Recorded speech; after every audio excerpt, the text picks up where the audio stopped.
Vamos ao caso da matemática. O que é que aconteceu na matemática? Bom, a distribuição, a chamada curva de Gauss, está enviesada para a negativa. A esmagadora maioria dos resultados do 9º ano em matemática são inferiores ao 3. E, portanto, só tenho de somar estes 49% que está aqui em 2005 com mais 19% e tenho uma coisa aí à volta de quase 70%. Quer dizer, isto não cabe na cabeça de ninguém. Dizer, mas é a matemática. Mas é a matemática porquê? Alguma coisa está mal. Os alunos não sabem matemática. Esta é a resposta. E ele disse, está bem, eles podem ter mais dificuldades na matemática. Eu aceito essa tese. Agora, também tenho que aceitar a outra tese. Quer dizer, o exame está mal conseguido.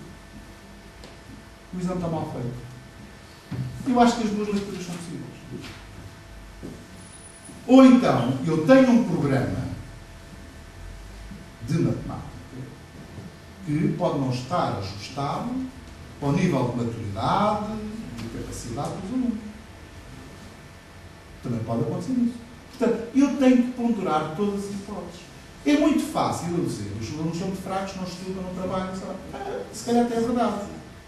Vai dizer, as pessoas não ensinam mal, não mobilizam os alunos, não se fazem os alunos. Todos esses argumentos são possíveis. Mas, então, se eu aceito e respeito esses argumentos, também respeito os outros. Porque temos que ter esta visão total relativamente do fenómeno. Porque a culpa nunca está só de um lado. A gente tem que ver as coisas também de outros. E eu tenho que aceitar o exemplo do caso português. Eu tenho a certeza que esta prova aqui, de 2006, está mal concebida. Não tenho dúvidas nenhumas. Eu até por acaso até lá fui ver e identifiquei. E basta uma pergunta ou duas às vezes. Não preciso mais. Mas também, no caso da matemática, o que é que se nota? Bom, houve aqui uma ligeira quebra aqui, no nível 2. Houve aqui um aumento que praticamente compensa o que está aqui. E depois houve aqui um número de notas nível 4 acima do que é normal. Bom, e porquê? Porque anota-se logo aqui. Os valores de nível 1 baixaram significativamente. Os dois não aumentaram. Diminuíram em relação a isto, mas diminuiu pouco. O que é que aconteceu? Eventualmente, este teste tinha uma ou duas perguntas a mais de dificuldade baixa. É o suficiente para empurrar tudo isto para os escalões superiores.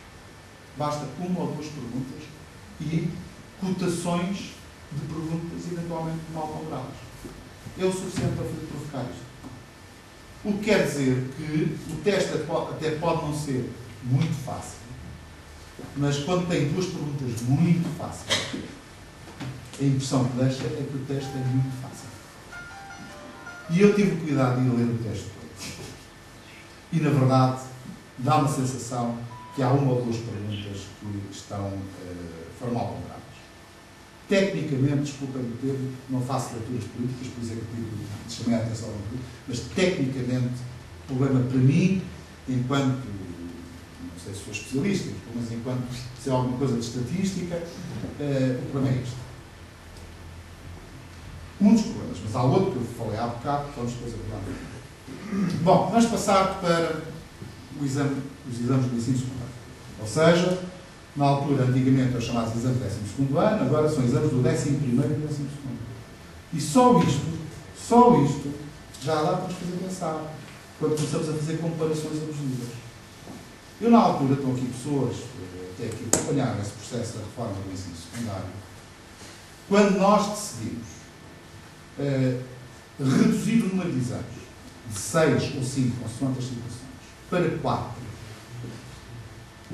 tinha um objetivo muito claro. Em primeiro lugar, porque nós não queríamos utilizar os exames só para fazer segregação no acesso ao ensino superior. Queríamos utilizar os exames como instrumento de avaliação, porque aquilo que eu tenho dito desde o princípio desta informação.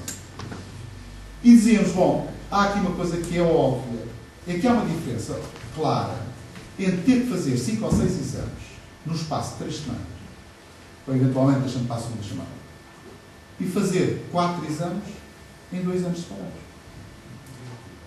O que é que faz? é que as notas teriam necessariamente que subir.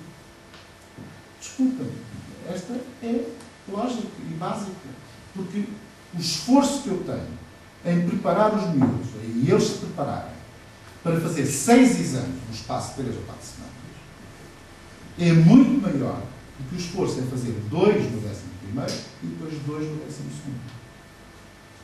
Eu acho que isto é básico, mas devo confessar que ainda não ouvi ninguém falar nisto. É por isso que algumas comparações, na minha opinião, são abusivas. Porque os contextos de realização do exame são diferentes. E eu devo confessar, o João está aqui, a Inês também, acompanharam-me também um bocado nisso, eu na altura dizia, para quem trabalhava comigo, dizia, bom, isto vai dar, com esta redução, os resultados vão ter que melhorar. Vão ter que melhorar necessariamente. Bem, o que é surpreendente é que quando depois nós vamos ver os resultados, os portugueses não melhorou. Ou seja, o que vocês têm na linha é a classificação média nos últimos 3 anos. Nas colunas, ou nas barras, é a taxa de reprovação. Neste caso, a percentagem de classificações inferiores a 95, que é, neste caso, a escala no 12º ano, nos dedos secundários, é na escala de 0 a 200, e, portanto, são classificações inferiores a 95. O que é que isto me diz? É que, em português, ao contrário do que tem sido dito, parece que as provas são cada vez mais difíceis. Eu não quero acreditar que em 3 anos, eu admito que haja variações de ano para ano no nível dos alunos, isso pá, e é constatável. 3 anos seguidos, a descer a média e a subir a taxa de negativas, não é normal. Qual é a conclusão? A conclusão tradicional é dizer, bom, os alunos estudam menos. Ou os professores ensinam menos. Ou então eu posso dizer, então, que o grau de dificuldade das provas é maior. Porque, em princípio, as notas deviam ser melhores devido àquela alteração do estudante. Mas não o são. Então temos que ter aqui algum cuidado. Quer dizer, se queremos identificar o problema, temos que olhar para todos os lados, não olhar só para o lado sempre mais fraco. Não é? Bom, o que é que acontece? Esta é a prova mais frequente, ou seja, é aquela que reúne maior número de alunos. Português, porque é aquela que é comum a vários cursos e, portanto, realizada pela esmagadora maioria dos alunos. Estamos a falar aqui de praticamente 180 mil provas. Não, aqui até não, são 170 mil. E, portanto, são números muito grandes, e, portanto, o erro estatístico não é muito grande. Estamos a trabalhar com elementos que nos ajudam a ter alguma segurança nestas conclusões. Bom, e então vamos agora para a chamada segunda prova mais frequente.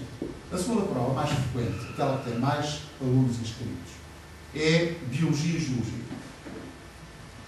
Bom, e o que é que aconteceu aqui? Temos aqui uma variação, ou seja, temos uma taxa de reprovação de 47%, mais ou menos, em 2006, depois uma taxa de reprovação de à volta de 56% em 2007, e depois, em 2006, a taxa de reprovação baixa para 39%. E, digamos, o valor médio comporta-se de forma inversa, como é perfeitamente natural. Ora bem, há aqui uma melhoria. Há aqui uma melhoria muito grande em relação ao ano passado, mas, quer dizer, em relação a 2006, a melhoria não é nada real. Ou seja, há uma melhoria, mas estamos a falar, eventualmente, de 5 pontos. 5 pontos, talvez, em